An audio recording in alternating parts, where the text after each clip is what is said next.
Okay, so we're gonna try this. This is new, so I don't know if it'll work. Okay, so I'm trying to stream this.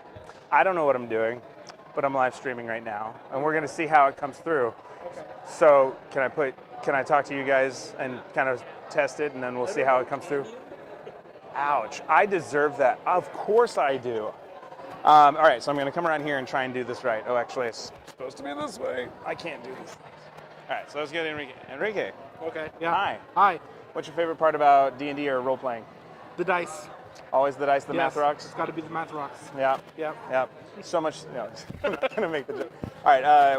Do it, you coward. It wouldn't be. It's not as fun out of context. To make jokes about your dice minis. Yeah. So, what are you running right now? What I'm running right now. Campaign-wise, yeah. I don't think I'm running anything. Well, I have the Ooze Dragon, the Shrine of the Ooze Dragon running, but Yeah. that's kind of been on and off. Where do you get your materials for games? Stuff, and I get stuff there. What's been your favorite start? Definitely DC-20. I didn't go in.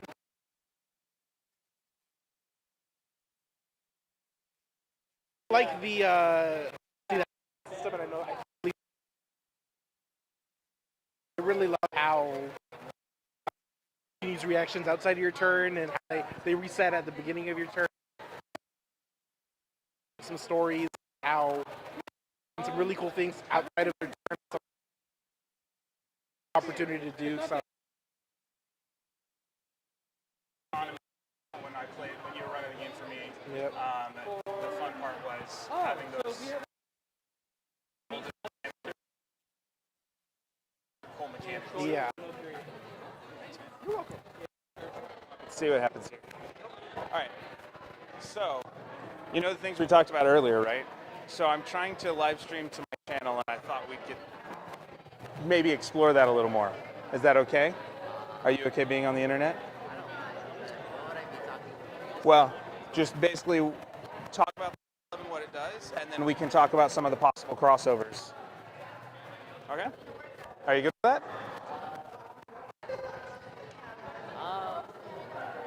I'm not either. That's okay. So I've got the camera here, or if you're good. All right, I'm gonna come sit next to you. And it's promoting the art club anyway, so I'm just gonna hear. All right, so tell me who you are. My name is Christian. I draw. Okay. What's your favorite about? Why did you join the art club? Mostly because a lot of my friends were there and I like drawing, so I decided to join the art club. Nice. And you're in leadership now? Yes, I am. What's your now official role? I am the president of art club. Woo, that's exciting. So you were in it all last year? Yes. Okay, cool. So what do you hope the art club will grow in this year or do this year? Probably just like socializing and just like drawing with other people, learning from each other. I think that would be pretty cool. Nice. And then we had talked about some possible crossovers with the D&D club. Which one of those, as you were kind of thinking about it, which one is kind of most interesting to you? Like pairing a D&D member with an art club student and having them like talk about their character, what they do, and just like their appearance, and then we can just like draw that character for them and maybe like envision what they saw in their character. Yeah, it's really exciting. It's exciting to think about it because a lot of times, like our D&D games are sometimes they'll be what's called not stream of consciousness, theater of the mind. And so where we're telling the story and it's very auditory. So it's nice. I like to add the maps and get that kind of thing. So, but it's nice when we can get some sort of visual. And don't judge me, but I do sometimes work in GPT because I'm just like just so I have something. Oh no, that's all right. But I love when like Leala has done some art for some of the things we've done in campaigns and that sort of thing. So That's cool. well, cool. Thanks for talking with me course. and sharing a little bit about the art club.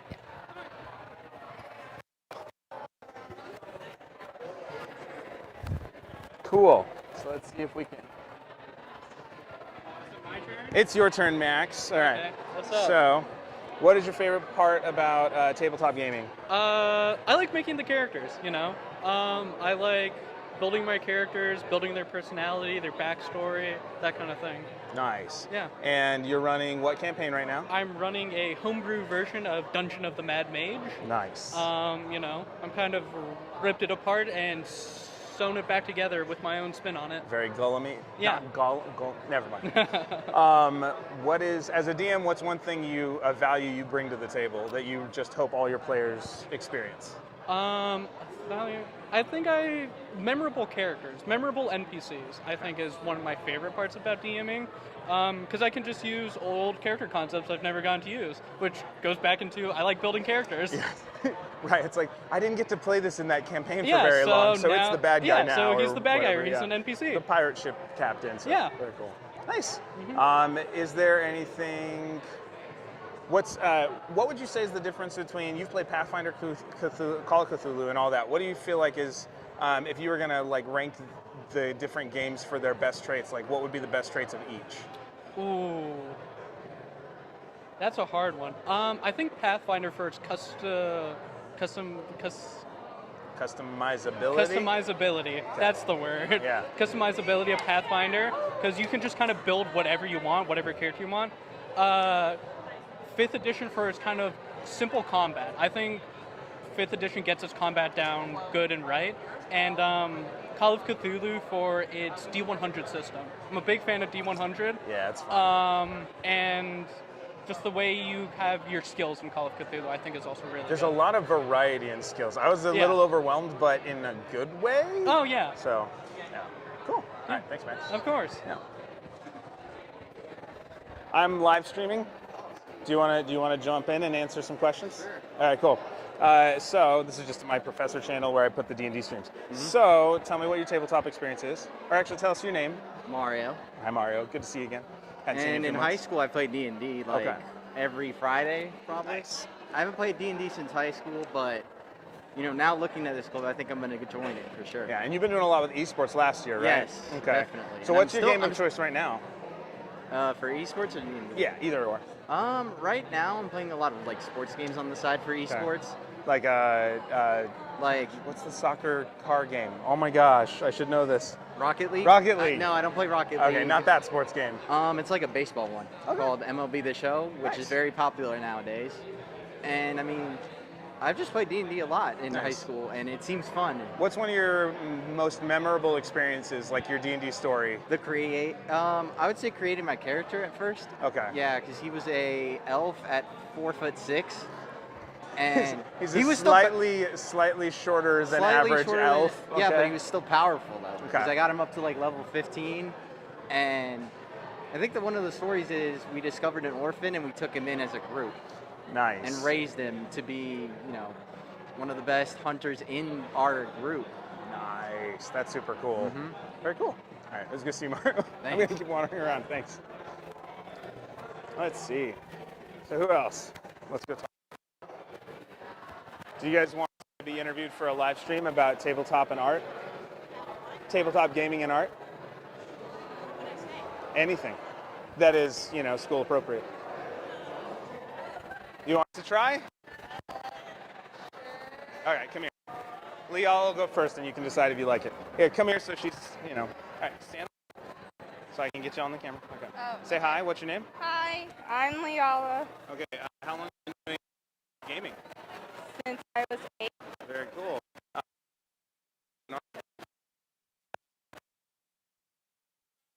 I was young. Very tiny, right? Okay, so what about either of those things, art or tabletop gaming, what are you, why do you like it? Which one? Oh, I like tabletop role playing because you can embody the character you make up, and it can represent who you are in a more imaginative way, and it's fun to do it with other people. Nice. I mean, it'd be kind of awkward if you just did it by yourself, but Ever played depends a who you one-player are. tabletop game? Yeah. I mean, that's basically writing a novel, but maybe if you to do if audio, on the fly. But maybe if you just find any friends. Astronauts do is when space. They're astronauts. not stuff his face. Anyways, random fact.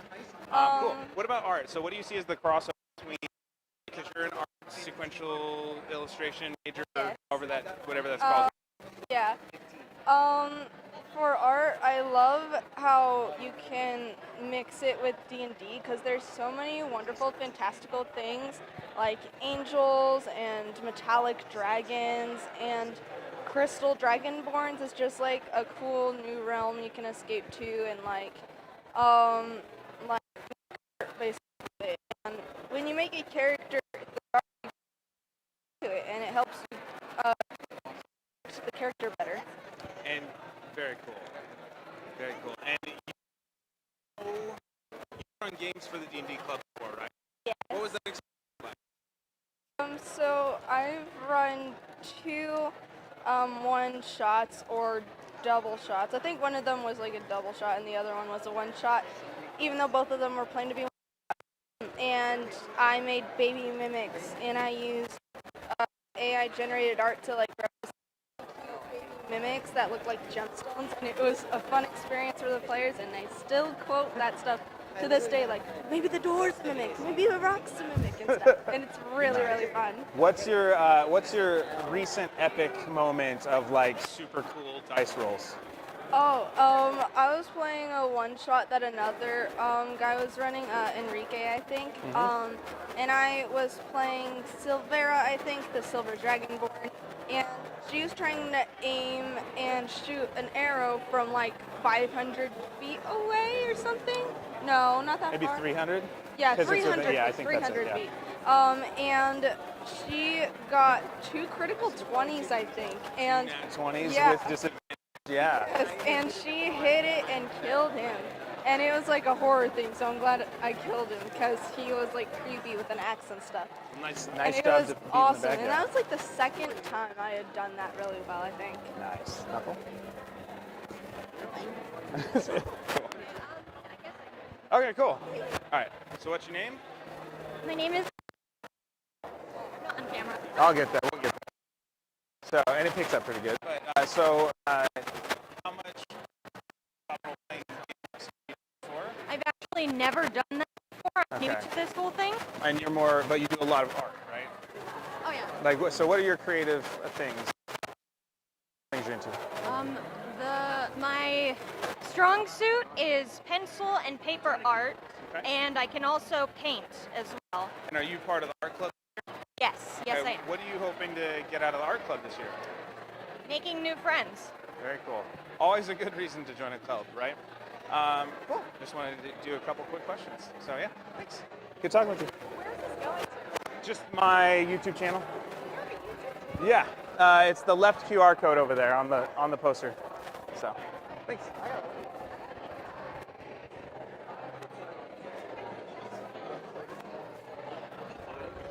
Vadi, would you like to answer questions? Okay. Do what? I was, I'm just, you know, I did. I was just trying to make the rounds, and I thought you were talking with somebody. But all right, so tell us who you are. Hi, I'm Vadi Stevens. Very cool. And why do you like tabletop gaming? Really, the interaction you get between people and like the environment where you're all kind of like focused in on this one objective. It helps somebody who like has anxiety, like myself, to really like be able to communicate with individuals. Very cool. And you've run a couple games at this point now. Absolutely. Yep. So what do you like about running games? Running a game is a great way to get like people together for like an activity and like let people really explore their personality and like what they value in like the shell of another person. Nice. The shell of another person. It I is like. technically the shell of We're another gonna put person. on someone else's skin for Yeah. a moment. Yeah. No. But sounds creepy when I say it. Okay. But okay. Cool. And then what's when it comes to world building or deciding what experiences you give to players, where do you draw inspiration from? I draw a lot of inspiration from a lot of like social events and like things that happen in like our self-contained communities. That's how I get like a lot of the ideas of like what I wish to throw at people. Nice. Very cool. What is something you'd want people to know about the game or about the club or anything like that? I suppose I'd want people to know about the club that we're much more than D&D itself. We're just a very welcoming, nerdy community that's just is willing to like have anybody just come in and hang out. Very cool. Nice. What are some of the other games we play? Other games I play, like tabletop wise, or Across the board, or that Across the board. we've done as a club? I mean, I've been kind of the person who's been bringing in board games for us to play out of like everybody. So I've been helping people like introduce some more obscure games, such as like Eldritch Horror, Dead of Winter. I forget the name of it. Oh, Ticket to Ride. Betrayal at the House on the Hill. Right. Oh yeah, those were the ones. Yeah, those were when I couldn't get here. That's right. That's right. I missed out on I those. need to bring some board games for you to play with us eventually. I feel like I want to have us have like have you played Here to Slay? I have not, no. So it's like a really straight, like it's like a card game that's like 60 to 90 minutes. Mm-hmm. It's a blend of like D&D and Magic, but like super easy. So it's like just as a backup for days when we're bored. But Yeah, it's so fair. okay. Ugh. The problem with Zoom. All right, we'll see if that actually twitches out. But yeah, cool. Let's see if there's anyone else. Doop-a-doop-doop. Hi.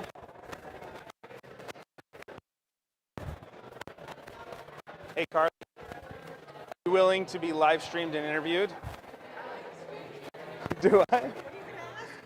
Just you guys do. And I might ask.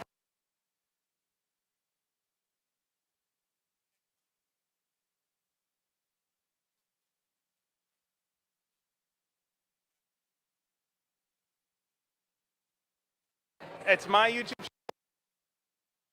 I'll assume that, yeah. All right. So I'm just going to set that.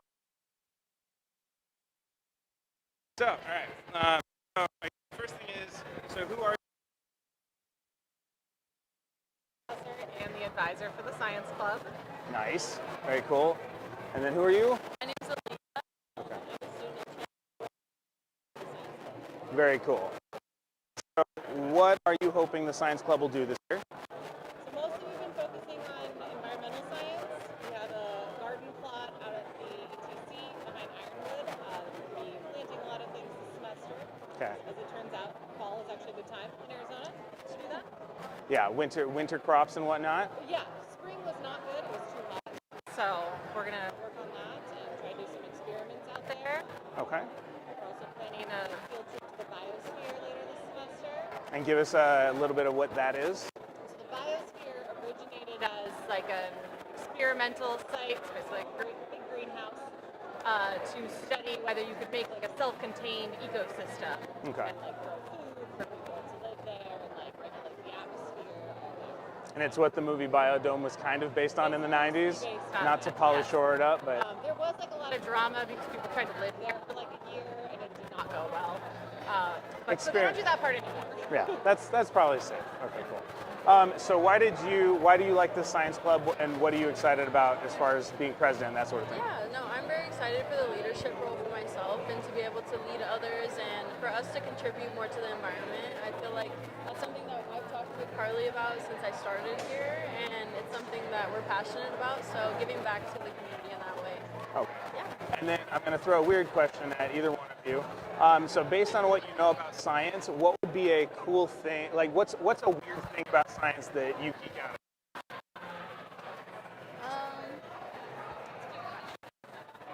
I think for myself, it's just this is a weird answer. Looking at like an atomic level, I think that's super fascinating because you can't see it with your naked eye, but at that level, it's just super cool to see. Yeah, what's going on. Yeah. I like the blend of that, and like I think the movie Oscar world building based that. Yeah, you're trying to get into cellular level, and that's more cellular than atomic, right? Yeah. But like that's the closest thing. Can you think of any movies or stories that talk about like an atomic level story? There might be a magic school bus. Oh my gosh, yeah, probably. School bus is bad. So let me. They like go in and like. Yeah. Yeah. So okay, so if you. I think your phone Did it just did something. Oh no. I just wanted to make sure the audio is going through, the video to Zoom is not. But we can finish this up. It'll still go through. It's still recording. Okay. The Zoom video feed just shut down because I hit the 40-minute and Google Meet wasn't working. It times out. But it's okay. It's a live stream. Who cares? So if we're thinking atomic level, and I realize I don't complete. If we're thinking atomic level, if you had to personify either a specific molecule or some part of the atom, how would you, like, what is it and how would you personify it? Like, how would you create a character from that? See, I don't. I get very angry when people say things like atoms want things. Okay. Okay. Yeah, like I have a very distinct memory of my chemistry professor literally standing on the table and yelling about it. And so I have Yelling very about bad how they tradition want for- I things, don't or know about how you should never say that. okay, so you I just do have. not stand on the table and yell, but I have carried out that tradition. Okay, so you've been triggered insisting not on to think of. explanations. Okay, I gotcha. All right. Well, that aside, and without fear of repercussions, from your faculty advisor, what's your answer to this one? Okay, hold on. I need to know what. I need you to repeat it one more time. So it's if you think of either a specific molecule or a specific atom, give it a personality trait. What would that be? Okay, you can do that. Sorry. I had to give it a personality. Yeah. Look at me. I genuinely don't know. Okay. So let's see. We've got what parts of an atom? Pop quiz. No, I can't. Protons, neutrons, and electrons. Right. Okay. And we usually talk about them as having like they're in relationship to each other, right? Like Scientifically. positive, negative. That you're going to cast in roles as protons, neutrons, or electrons. Like, what character traits do those friends have? It's such a deep question. I don't know. I feel like protons positive. Okay.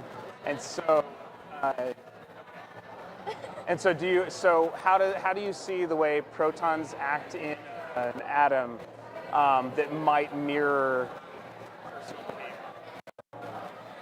The protons, we've just talked about this again. Because one of the things the protons do is like pull the electrons in. So they like bring everyone together. Oh, so almost like the protons are like the extroverted positive people, and they're sucking in all the negativity and like saying, "Come join us." Nice. That's wonderful. I like that. All right, I'll leave. Thanks for putting up with me. Thank you.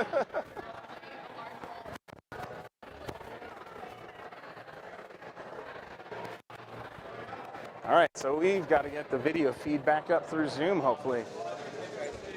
What's up?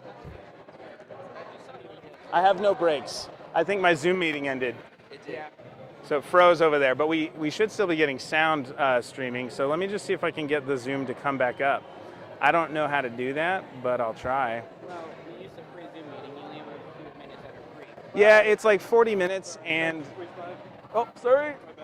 That I tried Google Meet, but for some reason OBS was being a yerk about it. So Try my computer. no, I've already got it running. So people just have to take a pause while we do this.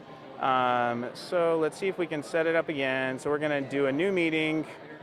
Okay, so there's that.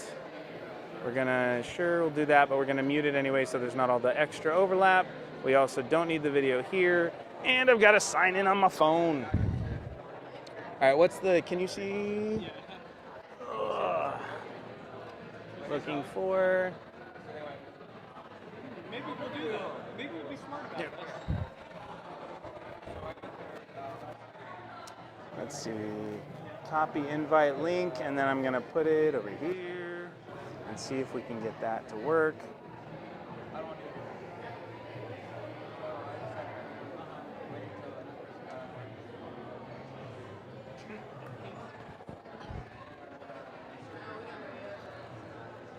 Okay, almost there.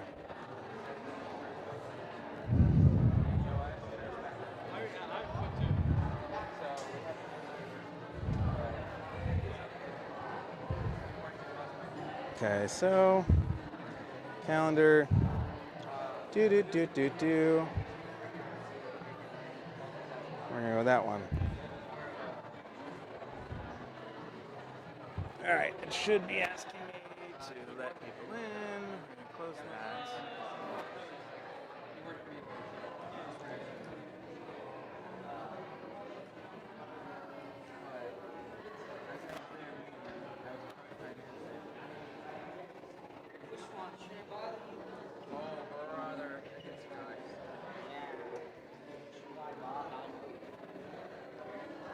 All right, let's try this. See if we've got this going here.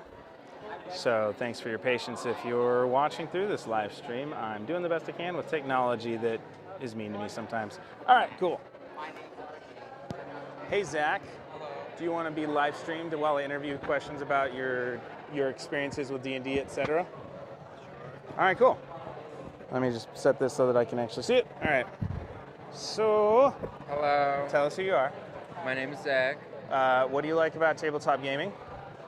Storytelling. Okay. And have you run any games yet, or mostly player? I've run one game. It was supposed to be a murder mystery on a train, but my party decided to become the murderers on the train. Sometimes. So the mystery was not quite a mystery anymore. It was more of a, oh, it's them. So. Gotcha.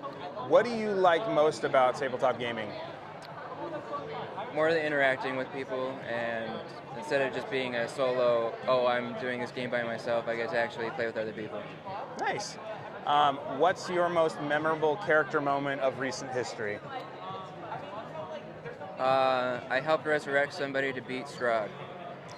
Helped resurrect someone to beat Strahd. Yeah. Tell us who Strahd is for those who don't know. He is an evil vampire, but my personal opinion, as far as my character went at the time, he wasn't that bad of a guy. He's just misunderstood. Yeah, he's a misunderstood vampire.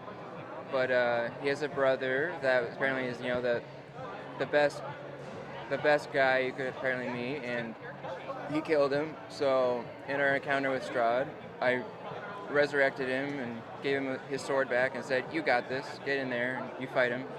And that was how we won. I brought his brother back, and he helped win. Nice. Very cool. What is something you'd want people to know about the club or about D&D or tabletop gaming? Like, what's an important thing or something you think is just good for people to know? It's not just about, oh, I rolled a dice, I got a 1, it's automatic failure. It's more about what does the failure mean. It drives a story, not just, oh, I sucked at this, my attack missed. It could lead to a more motivating something. Like you could miss with like, I try to hit someone with my sword, but instead of just, oh, their armor class was 13, so my 1 didn't hit, but it could be so bad of a 1 that you accidentally hit one of your teammates. Now you roll to attack them instead. It could be more value to what does that 1 mean. Nice. Very cool. So you let the dice kind of help guide the story, but it's really about making that character development, that story development. Cool. Very cool. Hold on, I'm doing interviews. All right, let's see. Howdy and hello. So are you guys interested in being live streamed to talk about what your club does? It's basically going to my professor channel where I also, and final question will be about like, what does tabletop gaming have to do with your, are you interested in that? I know me and you talked a little yesterday, right? Okay, is that cool? All right, I just didn't want to like put you on camera and not ask. All right, so let's toss it on the candy here. Whoa, let's see if that works a little bit. Cool, all right, so.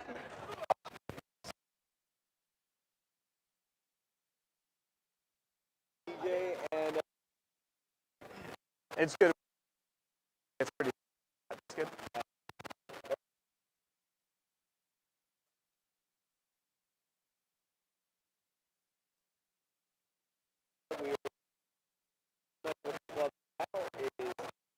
About different varieties of like Asian cultures and like different Gallic cultures, because realistically, when people think of Asia, they think of China, Japan, and Korea, but they don't take into account that there's more Asian countries than those 3. So there's like Thailand, Sri Lanka, India,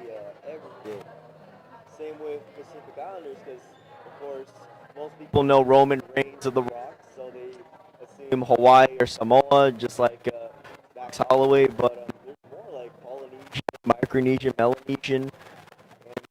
Very cool. And so, what are you hoping what's one of your goals for the club this year?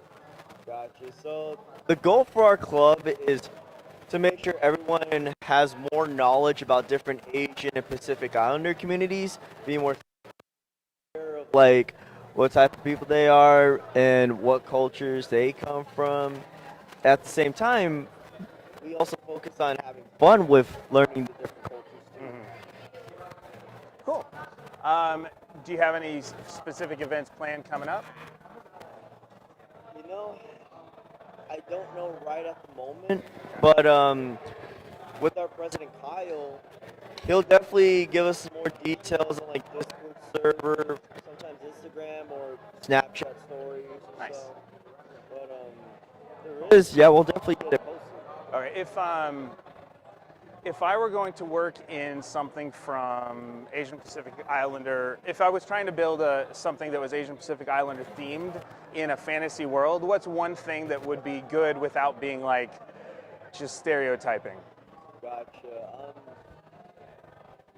Okay, so this is just me personally. I don't think it's stereotyping myself, but you could add like different like mythical creatures, anything like mythology, like gods or anything like that. Like for example, an Oni, a samurai, a headhunter tribe in the Philippines. Oh, nice. Okay, yeah. Or Ashwaga. I forgot what it's called in Filipino, but it's like a flying demon that eats kids and shit. Sorry, I accidentally said the S word. My bad. What's it called?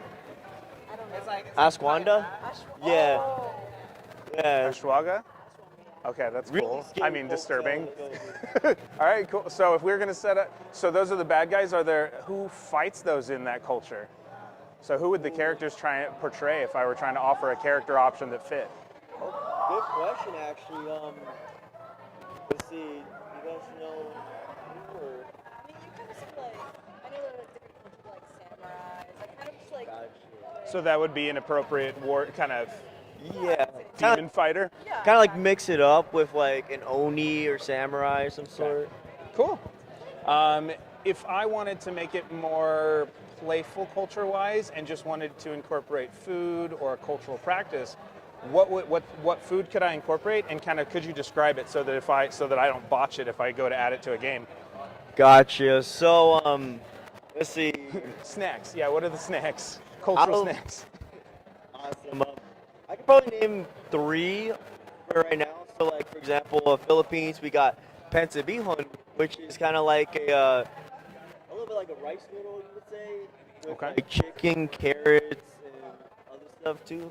And how's that? Like, what kind of dish is it served in? Is there anything culturally embedded into the how you eat it or how you prepare it? Gotcha. So, what I remember, it was originated by the Chinese first, and it came to the Philippines, and we just made our own dish in that type of way. I'm sorry. What was the first part Like, again? is there something unique to the way it's prepared or the way it's served? That part I wish I could tell you, but I don't know how it's Do you prepared. want to assist? I know that usually it's served with lemon. A lot of them like to like squeeze lemon around it. Okay. There's no specific like proper way of like serving it. Okay. Yeah. Like, it could be on a plate, it could be on a bowl. It doesn't matter whether you eat it with fork or chopsticks or anything like that. Okay. It's just like it's just a nice rice noodle with some lemon. Okay. Yep. Cool. And it was called what again? Pansabihon. Okay. And then the second thing I would say sushi. Okay. But sushi, like I know people like eat it like regularly here, but in Japan it's a little bit different. So for example, the wasabi in America, it's literally just horseradish and green food coloring.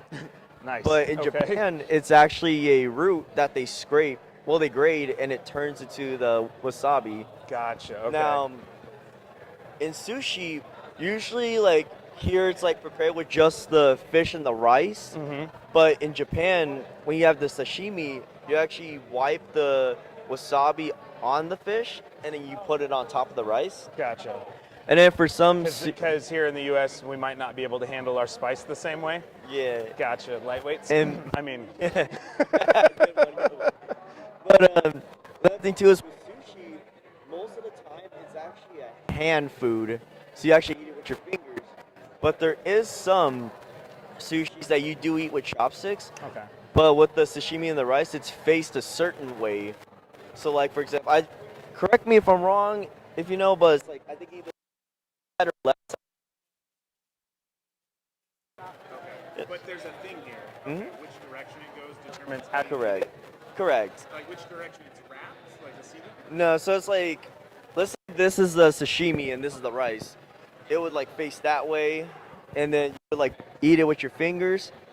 And if it has the wasabi in it, you eat the ginger with it, which balances the palate a lot. Okay. Hmm? Thanks. I appreciate you sharing.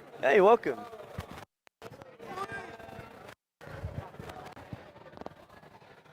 Let's see. I'm gonna stop there for